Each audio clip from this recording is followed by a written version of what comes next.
दोस्तों, आज हम बात करने वाले हैं कि हमें अपने करंट ऑर्गेनाइजेशन को कैसे ग्रेसफुली छोड़ना चाहिए।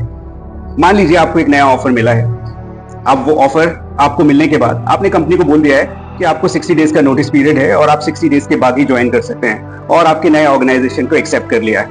नाउ आपके पास ऑफर है।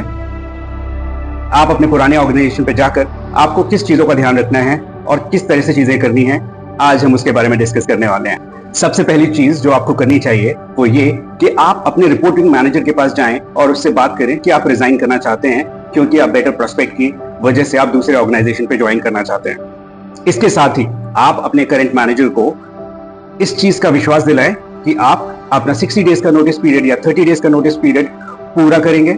आपको सबसे इंपॉर्टेंट चीज ध्यान रखनी है, आप बिल्कुल भी रिलैक्स नहीं करेंगे। इट मींस जैसे बोलते हैं कि नोटिस पीरियड एक हनीमून पीरियड के बराबर होता है, ऐसा नहीं है भाई। आज के जमाने में अगर आप अपने करंट ऑर्गेनाइजेशन पे हैं, करंट ऑर्गेनाइजेशन का डिमांड आपसे वही है, तो ना ही आप कोई लीव्स लेंगे और ना ही आप किसी तरह से अपने काम में किसी भी छोटी सी कोताही बरतेंगे। आप अपना काम पूरी ईमानदारी से और पूरे ढंग से करेंगे अपने आखिरी दिन तक।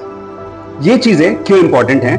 ये चीजें इसलिए इंपॉर्टेंट हैं कि ये कॉर्पोरेट सेक्टर एक विशेष सर्कल है। आप आज नहीं तो कल आप एक रोल से दूसरे रोल पर आप दोबारा उस कंपनी में जा सकते हैं। इसके लिए आप अपने करंट ऑर्गेनाइजेशन से भी अपने रिश्ते बहुत मजबूत, बहुत अच्छे रखें, जिससे वो आपको मिस करें आपके जाने के बाद। और अगर कुछ सालों के बाद अगर आपको वापस से रीज्वाइन करना हो तो आपके लिए आपका उनका दरवाजा हमेशा खुला रहे। इसलिए ये छोटी छोटी चीजें हैं लेकिन बहुत इंपॉर्टेंट है और आपको इन चीजों का बहुत बहुत बहुत अच्छे तरीके से ध्यान रखना चाहिए।